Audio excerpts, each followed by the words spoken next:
Alors déjà, bonjour. Merci pour la présentation, Loïc. Du coup, moi, je vais vous parler effectivement de tout mon travail R&D sur la refonte, le reboot du Resource Bundle and the Green Bundles. Du coup, ce développement, il a été fait au sein d'Akawaka en grosse partie, plus pas mal de travail de nuit, donc night work. And Lukash helped me for reviews and the materials here. Et du coup, voilà un petit peu la présentation de ce que je vais vous présenter. Donc moi, je m'appelle Loïc Frémont, je suis expert technique chez Akawaka, je suis membre de la core team Silus, il l'a dit, je suis créateur de Monophonie, une solution que vous connaissez peut-être pas, on va en parler après. Et je vous ai mis mes liens Twitter et GitHub justement pour me poser des questions, parce que cette conférence, elle est technique, mais elle va pas aller très loin d'un point de vue configuration, parce qu'en fait, le Resource Bundle, c'est super puissant, et donc là, on va aller très très vite sur... C'est juste une petite découverte de ce qu'on va pouvoir faire demain. Donc je vais vous parler de cette fameuse ressource révolution, légèrement d'Akawaka parce que c'est bien de parler aussi de son entreprise qui a financé ça également. Et on va parler de pourquoi Monophonie, du nouveau système de ressources et des ressources without driver, without doctrine driver. Donc Akawaka, c'est une agence pas d'e-commerce, mais enfin c'est une agence de développement. Elle va vous permettre d'améliorer vos projets. On utilise de l'architecture clean via des méthodes de DDD pour des projets qui durent dans le temps. Une qualité avec le testing, avec BIAT, PHP Spec, etc. PHP Unit. Et puis une industrialisation efficace adaptée à vos projets.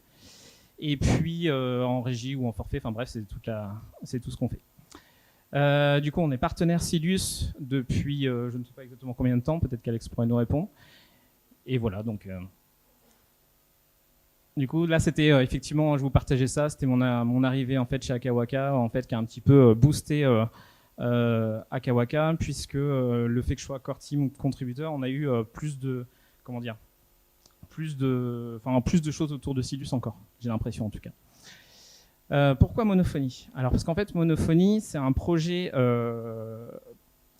qui utilise tous les paquets de Silus, et du coup on va pouvoir déjà démarrer une application moderne basée sur Symfony, bénéficier du coup des bundles et des components de Silus, et de se concentrer sur ce qui compte le plus, les fonctionnalités. Et en fait, c'est fait pour utiliser Silus en dehors de l'e-commerce. En fait, on peut utiliser Monophonie pour n'importe quel type de projet Silus et avoir une sensation de développement proche de ce que vous utilisez avec Silus, avec les ressources, avec l'administration telle que vous la connaissez, la grid, etc. Et donc, c'est pour ça en fait que je suis devenu contributeur justement de Silus, yes, pour améliorer l'utilisation de Silus based on Symfony. Pour installer Monophonie, c'est assez simple, ça part d'un skeleton. En fait, pourquoi un petit skeleton? Parce qu'il y a quelques petits trucs qui peuvent pas venir avec Flex, mais le reste du projet en fait est installé en copiant des éléments via Flex. En fait, qu'est-ce qui est copié? C'est tout simplement des premières fonctionnalités qui sont disponibles, qu'on peut retirer, modifier, adapter nos besoins. C'est quoi? C'est tout simplement du login, d'enregistrement d'utilisateurs, le fait de gérer des administrateurs et des customers. Un petit peu ce qu'il y a sur Silus, mais sans la partie e-commerce. En fait, ça vient avec ces petites fonctionnalités-là qui peuvent être gagner du temps au début d'un projet, et c'est ça qui peut être cool à mon avis. Voilà le dashboard qui vient par défaut. Donc pareil, encore une fois, c'est des fichiers qui sont copiés dans votre projet, sur lequel vous pouvez complètement modifier sans modifier quoi que ce soit dans l'injection de dépenses. Donc on a un petit dashboard comme ça, tout simple. Mine de rien, quand on installe un projet, avoir déjà ça sur notre projet, c'est vachement cool d'avoir déjà ça quand when we set up the project. Donc là, on a une grid d'administrateurs. Ici, c'est le tableau de la grid. Et les filtres qui sont en haut, je pense que tout le monde le sait, mais c'est aussi de la grid. Même le bouton, ici, le create button, il appartient aussi à la grid. Est-ce que tout le monde connaît bien le système de grid et de ressources ici? Enfin, je parle en tout cas pour les développeurs. Il y en a plusieurs qui font signe de la tête, mais pas tous. Bon, il y en a qui font pas signe de la tête, mais ils connaissent bien. Donc voilà. On va parler maintenant du Resource Bundle. Donc actuellement, le Resource Bundle, il est attaché à Doctrine. En fait, le Resource Controller, qui utilise uniquement des entités doctrine et il peut pas piloter autre chose. Donc c'est une limitation qu'on a voulu extraire, et j'ai oublié la suite. J'avais un autre point, mais je l'ai oublié, il est dans mes notes normalement, mais je l'ai pas ici. Bref, c'est pas grave. Donc du coup, on va parler du nouveau système de ressources que j'ai développé. Donc en fait, j'ai pratiquement réécrit le ressource bundle cette année et l'année dernière. Et voilà, donc il y a eu beaucoup de travail là-dessus. Donc déjà, on peut remercier du coup API Platform pour l'inspiration, parce qu'en fait, le code qui a été revu a été inspiré par la version 3 d'API Platform. On peut remercier aussi Akawaka et Commerce Weavers qui ont du coup payé des développeurs pour que tout ce développement puisse se faire. Donc voilà, c'est quand même important. Et Lucas Crucial à Commerce Weavers, donc du coup pour tout ce qui est revue de code. Mine de rien, ça a demandé beaucoup de temps.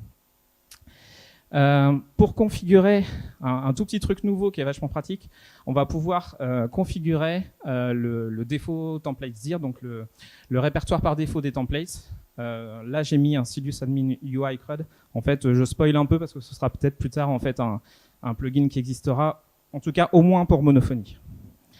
En fait, ça va être tout simplement pour utiliser le resource bundle, l'installer sur un projet Symfony existant comme un Easy Admin Bundle. Et en fait, utiliser directement un package de templates pour utiliser le ressource directement, sans forcément utiliser Monophonie, mais il peut être aussi utilisé directement sur Monophonie. Alors, pour configurer les ressources, on a juste à ajouter un attribut ressource sur votre entité doctrine ici, pour l'instant, dans l'exemple. Donc voilà, il vient des metadata du ressource. Et en fait, ça va auto-register la ressource. On n'a plus à ajouter dans le YAML file la déclaration de la ressource. En fait, directement, là, en faisant ça, la ressource book ça va déjà être une ressource Silius qui va avoir pour alias app.book par défaut. Et on peut déjà, je crois, changer dans l'attribut l'alias par défaut, mais je suis pas sûr. Mais il me semble que j'avais fait ça. On se souvient pas de toute dev parce qu'effectivement, ça a mis un an, donc en gros, il va y avoir beaucoup à l'utiliser. Et donc voilà. Donc pour faire une page de listing de books, on va utiliser une opération de type index. Waouh. Le temps passe vite. Du coup, on rajoute tout simplement un attribut de type index. Et puis, ça va automatiquement générer cette route avec ce nom par défaut, cette méthode par défaut et ce pass par défaut. J'insiste bien sur les par défaut, c'est-à-dire que juste en faisant ça, ça va faire ça par défaut, mais c'est customisable. Je ne détaille pas tout ça. Ça prendrait trop de temps. Pour créer une grid, la grid, en fait, comme je disais tout à l'heure, c'est la liste des produits. C'est un truc plus facile avec le ressource. C'est pas obligatoire d'utiliser la grid sur le ressource, mais c'est quand même vachement plus facile. Et du coup, il y a une commande pour créer. Je fais un peu la promo de cette commande, mais on peut utiliser le maker de Symfony pour créer une grid. Et en fait, ça va générer la grille quand même vachement plus rapidement. Et ça, c'est une grid en PHP. Yes, it's cool. Du coup, ça va générer à peu près ça. Là, celle-ci, je l'ai modifiée pour les besoins de la chose. C'est pas tout à fait la grille générée. Du coup, alors, c'est une grille qui est en NS, on s'en fiche un peu. Ça, c'est le nom de la grille qui a été donné. Ça, c'est pour tout simplement ordonnancer par nom. Ça, c'est quelque chose que vous pouvez déjà utiliser sur Silius. Hein. Ça fonctionne. Hein. Ça, c'est actuellement sur Silius. Hein. Les grids actuellement sur Silius ne sont pas écrites comme ça, mais les vôtres, vos grids custom, vous pouvez déjà utiliser ça. Donc, pour ajouter un champ de type un field, en fait, tout simplement, là, c'est un champ name. Il y a un petit helper qui s'appelle string field, mais il y a aussi, on peut utiliser directement field. Mais le string helper, il aide un petit peu à la config du truc. Donc, le label name, et puis on dit que c'est sortable. Un deuxième champ author. Donc, pour utiliser la grid sur l'index opération, rien de plus simple. Tout nouveau, on va pouvoir utiliser non pas le nom de la grille, mais le FQCN, donc Fully Qualified Class Name. Ou évidemment le nom, quoi. Hop. Et ça va faire ça. Donc là, au fur et à mesure, à chaque fois, je vous montre un petit peu les exemples de ce que ça fait quand on configure uniquement ça. Donc juste avec ça, on a déjà réussi à faire ça. Donc on a déjà gagné.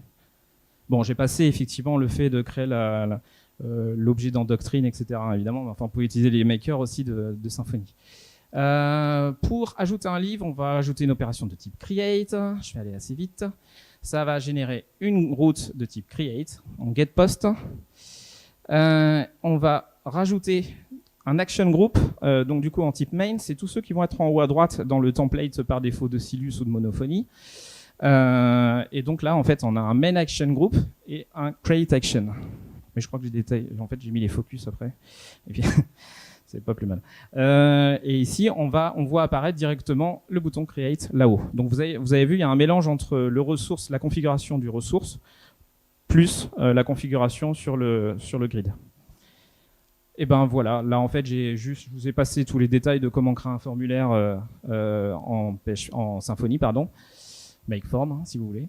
Voilà, donc la petite validation de type Silus, ouais, avec Symfony quand même, et puis donc voilà la création d'un box. Et puis voilà, on est notifié comme quoi c'était créé avec succès. Alors en fait pour la petite histoire, là le template qu'on voit ici, c'est justement le futur plugin qui pourrait être installable sur du resource bundle. Donc en gros, un projet existant que vous avez déjà avec Symfony, en gros, plus tard, je sais pas quand, quel jour, comment, peut-être l'année prochaine, j'en sais rien, on pourrait utiliser en fait ça sur un projet existant Symfony. Voilà. Donc pour modifier un livre, update. Donc en gros, ça ressemble déjà au nom des opérations sur Silus. Hein. Update, ça génère une route de type update avec get put patch. Il va falloir peut-être autoriser le post. Justement parce que Symfony maintenant fait plus un HTTP overrides sur le HTTP méthode. Là je parle un peu technique mais effectivement il y en a peut-être qui aura compris ce truc là. En tout cas c'est une info à connaître. En fait ouais, le HTTP overrides est à false par défaut sur Symfony maintenant. Faut le savoir si vous installez un projet. Sur Silus c'est déjà activé donc forcément vous n'avez rien à faire mais voilà. Donc maintenant c'est plus un main action group, c'est un item action group. Donc c'est sur chacune de vos lignes de vos books, on va rajouter ce qui s'appelle un update action. Encore une fois, update action, c'est un helper de action. Voilà, donc on a vu apparaître le bouton edit. Voilà, j'ai modifié le nom de la ressource. Ici, j'ai écrit resource is back. Et puis voilà, on est notifié comme quoi ça a été modifié avec succès. Pour supprimer un livre, voilà, rien de plus simple. Ça va créer. Encore une fois, on le met à côté, c'est dans les items actions, hein, on peut supprimer un livre à la fois. On a un petit bouton delete qui apparaît, on confirme, et c'est supprimé avec succès. Maintenant, le bulk delete, c'était quelque chose qui existait déjà sur Silus et sur le resource controller. Oui, parce qu'en fait, j'ai pas dit, mais ce que j'utilise là, on n'utilise plus le resource controller. Resource controller is deprecated. Not yet, but it will be. Voilà, un delete, un bulk delete. On va générer une route de type bulk delete. Voilà. Et on a aussi un autre action group qui s'appelle bulk action group. Et en fait, c'est marrant parce qu'en fait, on utilise le même helper delete action. Ça, c'est quand même vachement pratique. Donc, c'est le même helper que pour le item action. Voilà. Et donc, ça a créé, ah oui, le petit bouton grisé qui est en haut à gauche, à côté de la navigation, là. Je sais pas si vous le voyez, le delete. Et en fait, bon là on le voit pas parce qu'il est grisé, mais dès que je coche une ou plusieurs cases, ou la case tout là-haut pour cocher toutes les cases, vous avez l'habitude de ce genre de choses, et ben on va pouvoir delete plusieurs books à la fois. Yes. C'est des slides, donc on se doute que ça marche, mais en vrai ça marche aussi. Alors pour publier des livres, bon, je pense que ici le public, tout le monde connaît ce qu'est des state machines. Yes, c'est vrai que ça aide parce que quand j'ai fait la conférence à Rennes, il y avait plein de gens qui connaissaient pas les state machines, mais comme vous êtes tous utilisateurs de Silus, tous les users, les développeurs Silus know state machine. Donc state machine transition, action, donc there is a new attribute. Alors c'est pratique parce que du coup il y a state machine transition dedans avec publish, voilà, et super pratique. Ça va avoir créé, oh là, j'ai été un peu vite. Ça va avoir créé directement le name en fonction du nom de la transition, génial. Et dans le pass aussi directement le nom de la transition aussi. Encore une fois, c'est customisable. Voilà. Là, je vous ai juste mis un petit code Twig, c'est juste pour afficher en fait l'état actuel du livre. C'est un peu plus pour montrer. Je vais pas détailler ce truc-là. Je pense que vous avez peut-être déjà fait des choses comme ça dans Silus, si vous savez comment ça marche. C'est un template par état de l'élément. One template for state of the object. Du coup, ça donne ceci. Là, on a les livres. J'ai fait tout simplement 2 états. Hein. Je me suis pas fait chier et ça fait rien d'autant plus.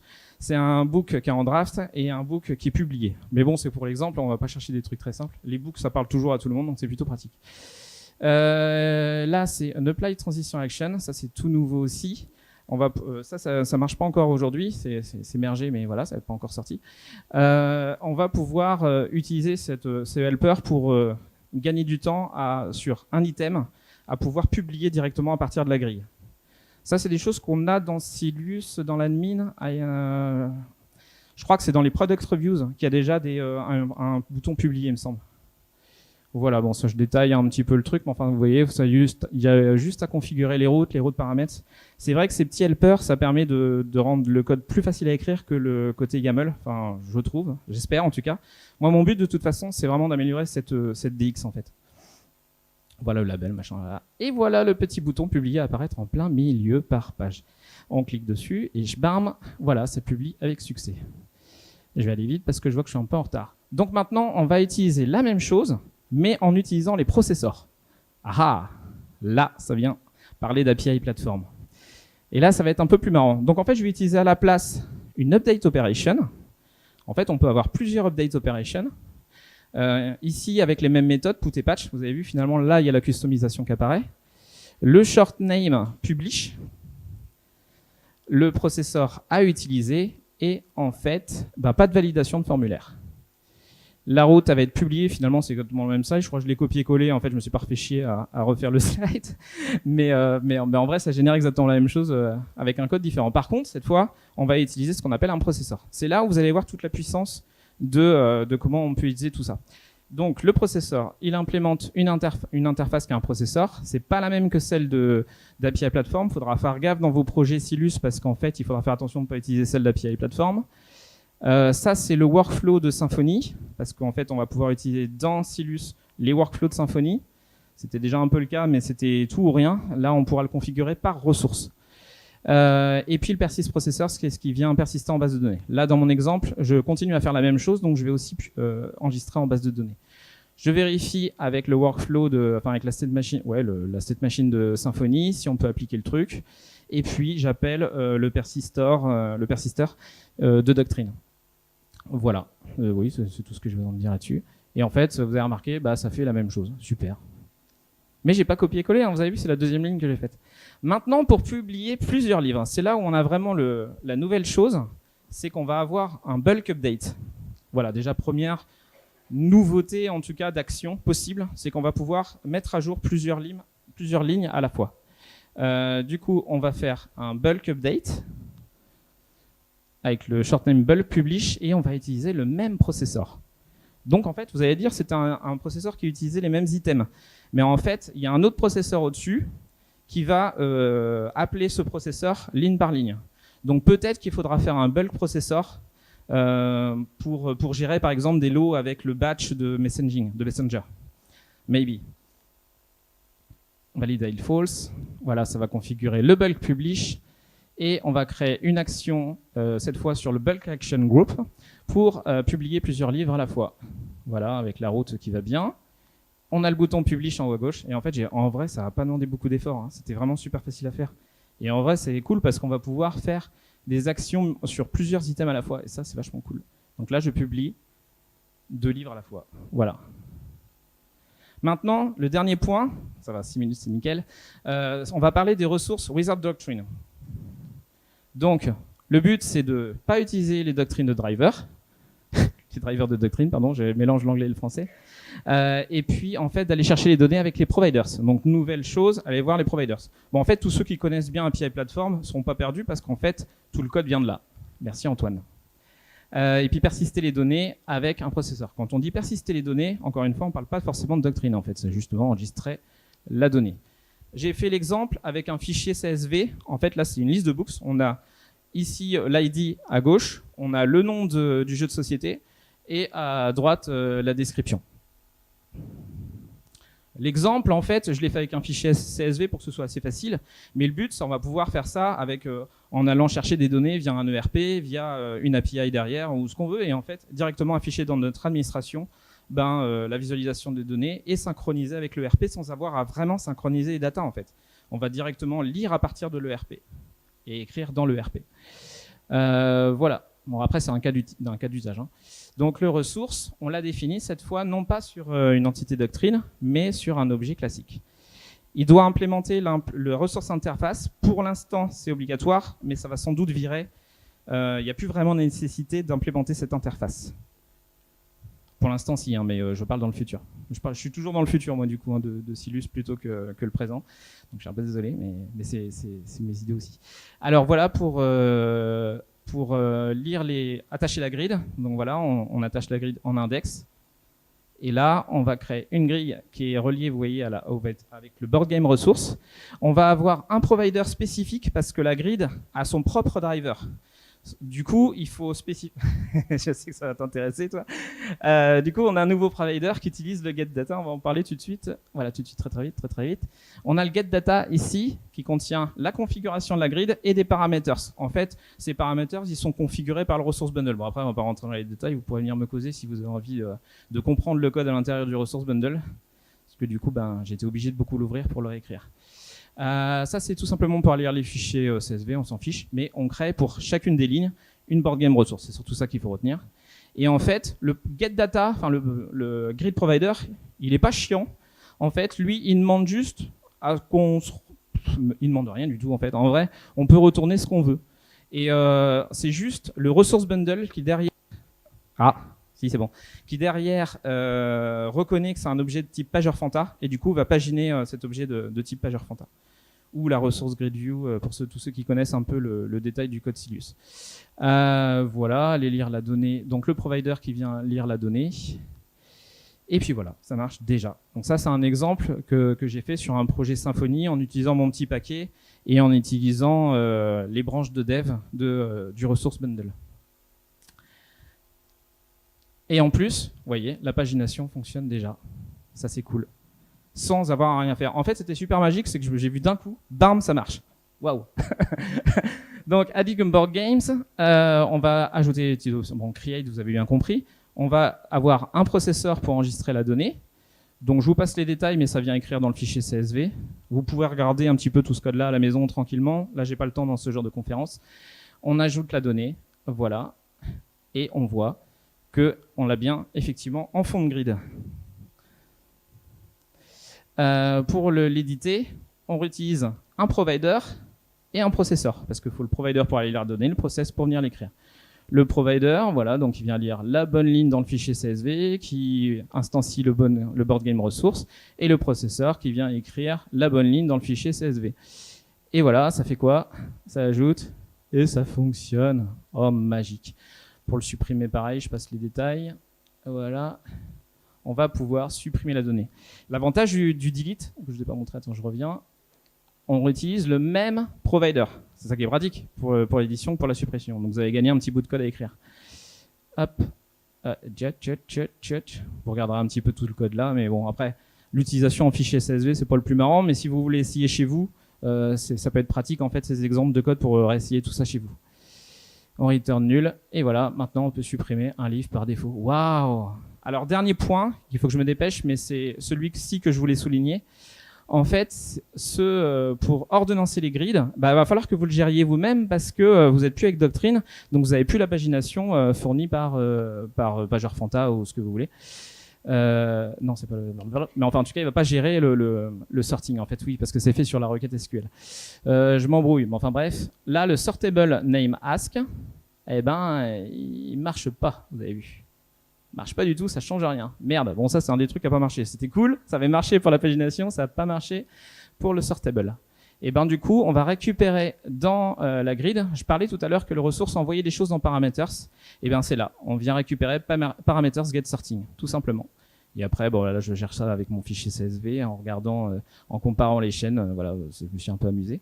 Et voilà, là, cette fois, on voit que la pagination fonctionne. Yes! Alors, est-ce qu'on est bon? Est-ce que c'est sorting by default by name? Oh, no. 7, take it to ride. C'est pas du tout ordonnancé par truc, donc no. Bon, j'ai pas l'animation du GIF, je crois qu'il faudrait que je réactualise, mais on s'en fiche un peu. Voilà, donc on a cette fois un autre truc à venir ajouter qui va être... En fait, je vous avais parlé tout à l'heure que c'est des grid configuration qui étaient injectés ici. Et ben en fait, le get sorting, c'est pas le get sorting current, c'est le get sorting de la configuration.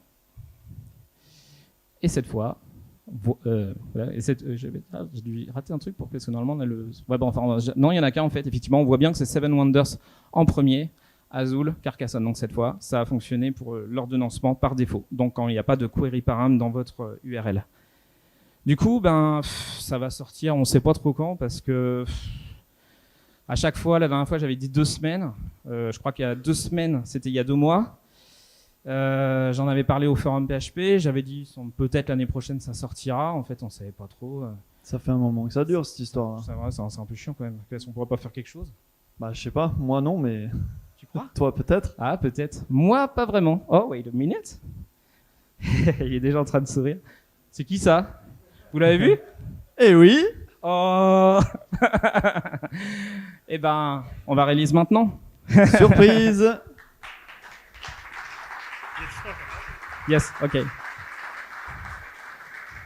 Voilà, donc merci à Mateusz et Lucas parce que hier soir, Mateusz has reviewed 250 commits.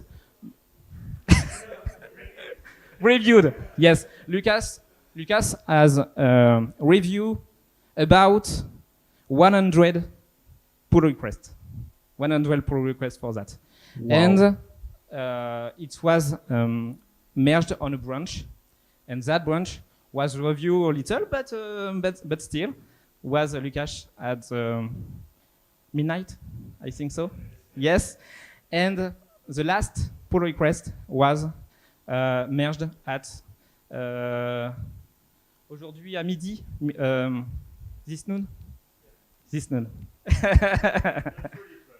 Yes. Et il a bossé toute cet après-midi, après la table ronde, là, pour justement préparer cette release avant. Donc voilà.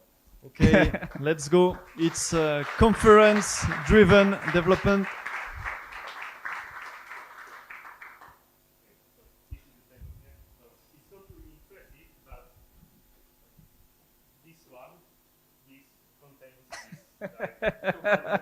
POC rebased, yes.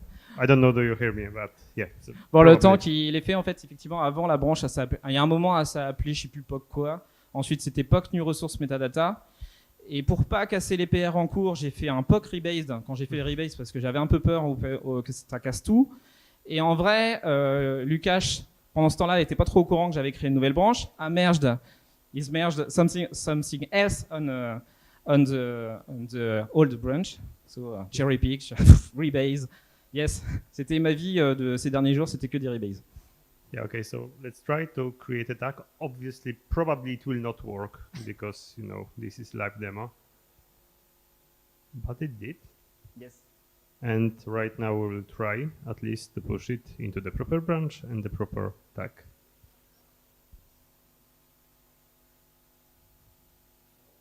Ooh. Wow. There it is.